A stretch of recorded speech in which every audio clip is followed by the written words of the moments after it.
Yes, students, this is our chapter 5, Principles of Inheritance and Variation.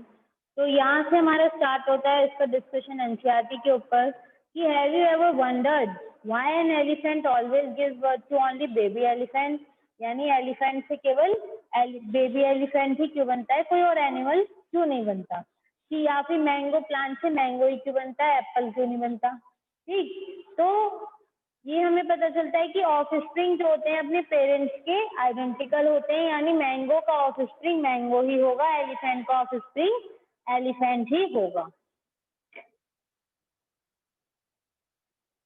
तो these and several related questions are dealt with scientifically. हम जिस branch में bio की इन सारे questions के बारे में डिस्कस करते हैं उस ब्रांच को हम जेनेटिक्स के नाम से जानते हैं। तो जेनेटिक्स क्या है, डील करता है इनहेरिटेंस के साथ भी और वेरिएशन के साथ भी। जो कैरेक्टर्स ट्रांसमिट होते हैं पेरेंट्स से प्रोजेनी में, तो उनके अंदर क्या इनहेरिट उन्होंने किया या क्या उनके अंदर डिफरेंसेस आए अपने पेरेंट्स से, उन सभी कैरेक्टर्स के बारे में जेनेटिक्स में हम पढ़ते हैं। तो इनहेरिटेंस क्या है, it is the process by which characters are passed on from parents to progeny, और it is the basis of heredity का बेस है जेनेटिक्स, इनहेरिटेंस यानी।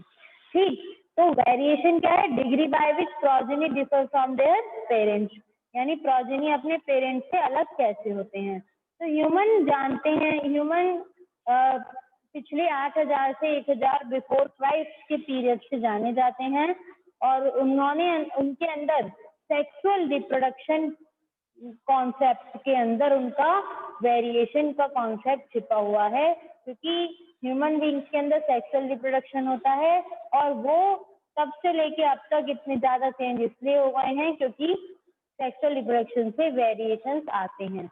They exploit the variation that were naturally present in the wild population of plants and animals, यानी उन्होंने पहले तो human beings के अंदर पॉपुलेशन चेंज आया, और उस पॉपुलेशन चेंज वेरिएशन आने की वजह से ही वही रिस्पॉन्सिबल था कि अब उसने प्लांट और एनिमल्स के ऊपर हाइब्रिड एक्सपेरिमेंट किया, अलग अलग ऑर्गेनिजम्स को सिलेक्ट किया और डिजायरेबल कैरेक्टर्स बनाए। ठीक है, तो आर्टिफिशियल सिलेक्शन और डोमेस्टिकेशन, यानी आर्टिफिशियल सिलेक्शन में क्या आ जाएगा कि उसने अपनी पसंद से हाइब्रिडाइजेशन कराया, अपने आप ही सिलेक्ट किया, नेचर ने सिलेक्ट नहीं किया मेट्स को, मेल और फीमेल कौन से लेने हैं इन्हें उसने आर्टिफिशियली ह्यूमन बीइंग ने सेलेक्ट किया।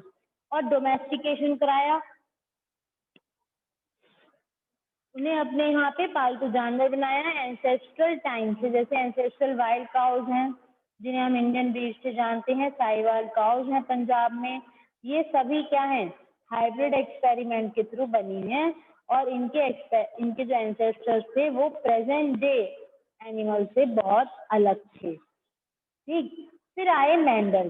तो ग्रीगर जॉन मेंडल ने अपना क्या दिया, मेंडल्स लॉ ऑफ इनहेरिटेंस। तो उन्होंने इसी इनहेरिटेंस का जो पूरा प्रोसेस हम अभी देख कर आ रहे हैं, काऊ का, बफलोज का, या फिर मैंगो का, या किसी भी एनिमल का या प्लांट का, तो उस कॉन्सेप्ट की स्टडी करने के लिए मेंडल ने अपना लॉ दिया, मेंडल्स लॉ ऑफ इनहेरिटेंस। तो मिड 19th सेंचुरी की बात है जब उन्होंने कॉन्सेप्ट ऑफ इनहेरिटेंस को समझने की कोशिश की। ग्रीगर जॉन मेंडल ने एक्सपेरिमेंट कंडक्ट किए, हाइब्रिडाइजेशन एक्सपेरिमेंट गार्डन पीस पे 1856 से 1863 तक 9 इयर्स उन्होंने लगभग वर्क किया और प्रपोज किया लॉ ऑफ इनहेरिटेंस। तो जब मेंडल ने इन्वेस्टिगेशन किया इनहेरिटेंस पैटर्न पे, तो ये पहली बार था कि जो स्टैटिस्टिकल डेटा है उसको मैथ में अप्लाई किया गया। ठीक है, तो during Mendel's investigation it was the first time that statistical analysis and mathematical logic are applied to problems in biology.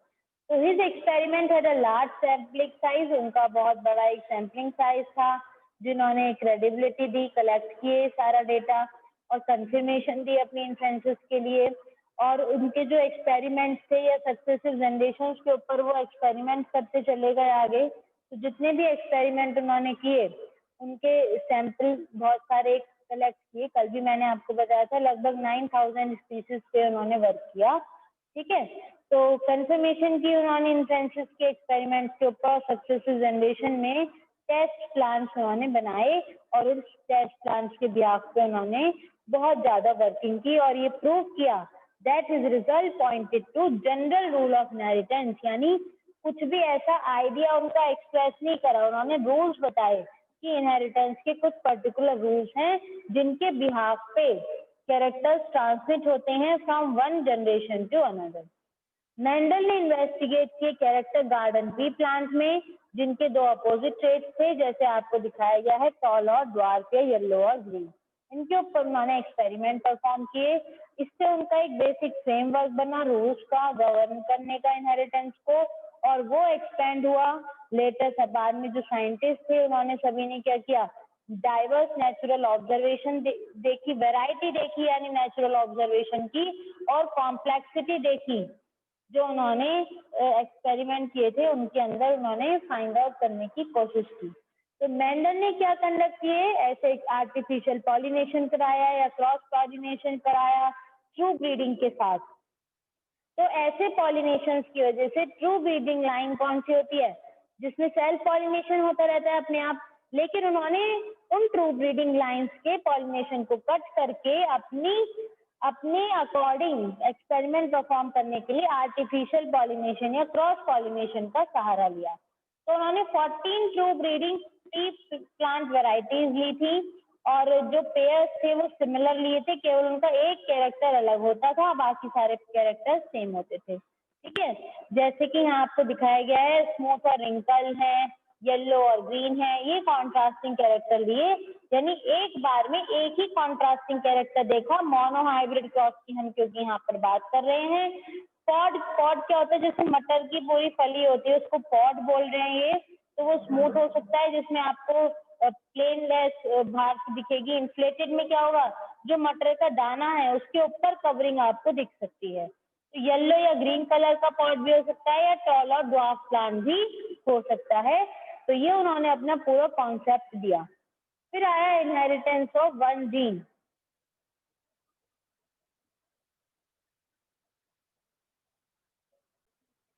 अब हम आते हैं मेंडल लॉ ऑफ इनहेरिटेंस के बाद इनहेरिटेंस ऑफ वन जीन। यहाँ केवल एक ही जीन, एक ही कैरेक्टर ट्रांसमिट हुआ है from one generation to another.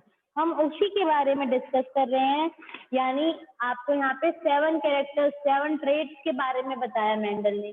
जैसे स्टेम हाइट ले ली, टॉल है प्लांट या ड्वार्फ है, फ्लावर कलर ले लिया कि वो वायलेट कलर का है या व्हाइट कलर का है, फ्लावर पोजीशन कैसी है, एक्सियल या टर्मिनल। एक्सियल का मतलब होता है साइड में फ्लावर का ग्रो करना, टर्मिनल का मतलब होता है बिल्कुल मेन एक्सिस के सेंटर पे अगर फूल आ गया तो अब वो एक्सिस बढ़ेगी नहीं आगे।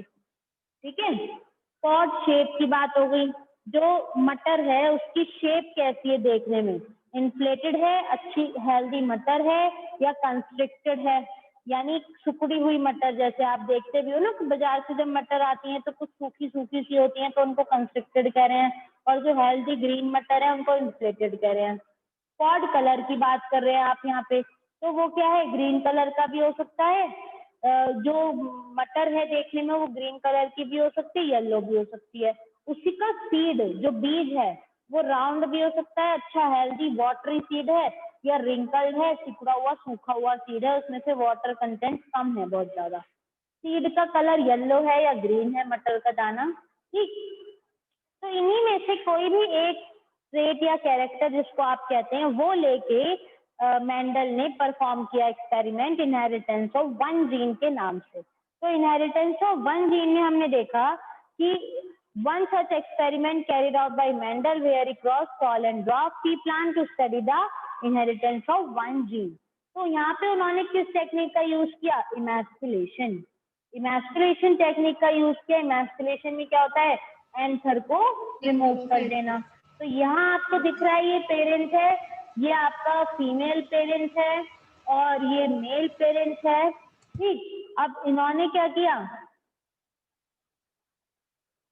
ये देख सकते हैं आप, ये फीमेल पेरेंट है, ये मेल पेरेंट है, इसमें से उन्होंने आंसर कट किए। ठीक है, तो आप देख सकते हैं फर्स्ट जनरेशन में सारे ही टॉल प्लांट मिले। ठीक, फर्स्ट जनरेशन में टॉल प्लांट मिले, कोई भी ड्वार्फ प्लांट नहीं मिले।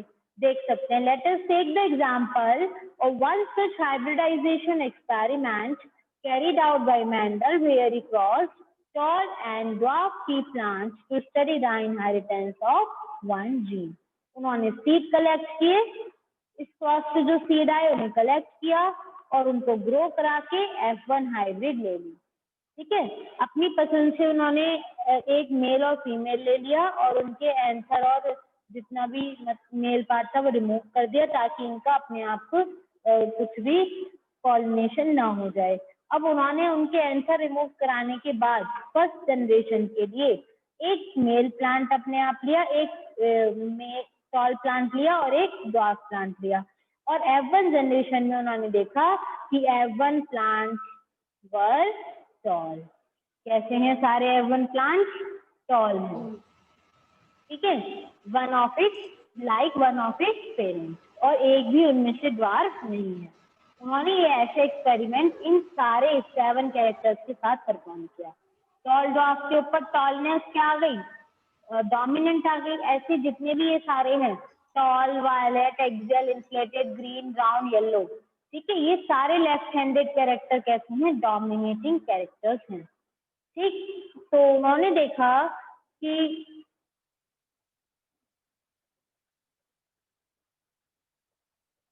he made a similar observation for other pair of traits. He found that F1 always resemble either of the parents. यानी F1 जो है वो हमेशा किसी ना किसी एक पेरेंट से जरूर मिलेगा।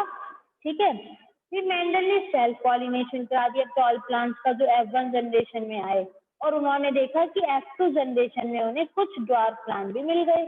यानी ऐसा कैरेक्टर जो F1 में एक्सप्रेस नहीं हुआ था वो F2 में एक्सप्रेस हो गया। तो जो प्रोपोर्शन है प्लांट्स का, जो ड्वार्फ था वो है 1/4, क्योंकि ड्वार्फ के केस में मैंने आपको पहले भी समझाया है कि केवल होमोजाइगस प्लांट्स ही ड्वार्फनेस शो करेंगे, लेकिन हेट्रोजाइगस प्लांट्स टॉलनेस शो करेंगे, और हेट्रोजाइगस सिमिलर जो कैपिटल टी होंगे वो भी F2 में टॉलनेस ही शो करेंगे। यानी 4 में से 3 पेड़ तो टॉल है और एक पेड़ आपका ड्वार्फ है। तो जो टॉल या ड्वार्फ का ट्रेट है वो आइडेंटिकल होगा पेरेंटल टाइप का, और वो ब्लेंडिंग मिक्सिंग शो नहीं करेगा, कोई भी मिक्सिंग शो वो नहीं करेगा। तो सिमिलर रिजल्ट आए जब उन्होंने बाकी सबके साथ F1 में किया, सभी में F2 स्टेज में 3:1 का प्रपोर्शन रहा, 3 डोमिनेटिंग था और 1 आपका रिसेसिव था। ठीक है, तो the contrasting state did not show any blending at either F1 और F2 स्टेज। दोनों में से किसी भी स्टेज पे उन्हें ब्लैंडिंग नजर नहीं आई। फिर उन्होंने देखा, आप यहाँ देख सकते हैं कि बेस्ड ऑन दीज ऑब्जर्वेशन, इन्हीं ऑब्जर्वेशन के बिहाफ पे मेंडल ने कहा कि कुछ चीज ऐसी है that something was being stably pass down, कोई ऐसी चीज है जो स्टेबली आगे तक की जनरेशन में जा रही है, और उन्होंने इस समथिंग को नाम क्या दिया? फैक्टर। ये जो चीज है, और आज के टाइम में हम इन फैक्टर्स को ही जीन्स के नाम से जानते हैं। जीन्स क्या है? यूनिट ऑफ इनहेरिटेंस, और they contain the required information, they contain the information that is required to express a particular trait in an organism. So genes which code for a pair of contrasting traits are known as alleles. ऐसे jeans जो 2 अलग अलग traits के साथ आगे चलते हैं उनको एलील्स कहते हैं। वहां पे डिफरेंट फॉर्म्स भी हो सकती हैं, एक ही जीन की डिफरेंट फॉर्म्स लाई करती हैं। अल्फाबेटिकल सिंबल अगर हमने यूज किए तो हमने देखा कि F1 जनरेशन, पेरेंटल जनरेशन में आपको मिला स्मॉल टी और कैपिटल टी। F1 जनरेशन में आपको मिला कैपिटल टी, स्मॉल टी, लेकिन F2 जनरेशन में ये तीनों ही आपको मिले। ठीक है, तो इसी को उन्होंने क्या बोला? होमोजाइगस, कैपिटल टी और स्मॉल टी को, और कैपिटल टी स्मॉल टी जब अलग अलग है तब उसको हेट्रोजाइगस बोला। ठीक, और जीनोटाइप क्या होते हैं? जो जीन्स को एक्सप्रेस करते हैं, और फिनोटाइप क्या होते हैं? जो टॉल और ड्वार्फ कैरेक्टर है, यानी उसकी फिजिकल अपीयरेंस के बिहाफ पे हम उसकी फिनोटाइप बताते हैं। ठीक, तो जो कैरेक्टर F1 में अपने आप को विजिबल करवा पाया उसको हमने डोमिनेंट कहा, और जो दूसरा कैरेक्टर जो नहीं करवा पाया उसको हमने रिसेसिव का नाम दिया। ठीक, इन्हीं केसेस को आगे लेते हुए यहाँ हम देख सकते हैं पुनीत स्क्वायर के थ्रू हमने यहाँ पर आपको सेल्फिंग दिखाई। पेरेंटल जनरेशन में टॉल और ड्वार्फ ले लिया, फर्स्ट जनरेशन में आपको सारे टॉल मिल गए, फिर उनकी सेल्फिंग करा दी, तो हमारे पास पुनीत स्क्वायर के थ्रू ये पूरा जीनोटाइप और फिनोटाइप रेशो आ जाता है। ठीक, रीजनल सी पुनीत थे जो साइंटिस्ट ब्रिटिश जेनेटिस्ट थे, इन्होंने ग्राफिकल रिप्रेजेंटेशन दिया था ताकि प्रोबेबिलिटी जो है पॉसिबल जीनोटाइप्स के ऑफस्प्रिंग की जेनेटिक क्रॉस में वो हम शो कर पाए। तो जो पॉसिबल गैमेट्स हैं उन्हें दोनों साइड लिख दिया, एक यहाँ पर लिख दिया, एक बार इधर लिख दिया, लेफ्ट और राइट कॉलम में, और सारे पॉसिबल जीनोटाइप्स जो थे उन्हें रिप्रेजेंट कर दिया। जो पुनीत स्क्वायर था वो क्या शो करता है कि जो पेरेंटल टॉल और ड्वार्फ प्लांट्स हैं उनके गैमेट्स जो बने F1 में वो क्या बने, कैपिटल T स्मॉल t, और इनको हमने इस सिंबल से मेल और फीमेल को रिप्रेजेंट किया। जो फीमेल होती हैं उनके एग होते हैं, मेल के पॉलन्स होते हैं। फर्टिलाइजेशन के जो चांसेस हैं वो 50% रहते हैं। एग कौन से जीनोटाइप से, टॉल से आता है या ड्वार्फ से होता है। इसी के बिहाफ पे हमने आपको a प्लस बी का होल स्क्वायर यानी ax प्लस by का होल स्क्वायर मेंडल ने बताया बायनॉमियल एक्सप्रेशन के थ्रू। ठीक है, तो यहाँ हमने देखा कि देख सकते हैं आप ये क्या है, a प्लस बी का whole square 1/2 capital T plus 1/2 small t का स्क्वायर, इसको हमने खोल के लिख दिया। फिर हमने देखा कि क्या बन गया, a square plus b square plus 2ab। तो यहाँ से हमें पता चल गया कि मेंडल ने किस तरीके से मैथमेटिक्स को और स्टैटिस्टिकल डेटा को बायोलॉजी में अप्लाई किया।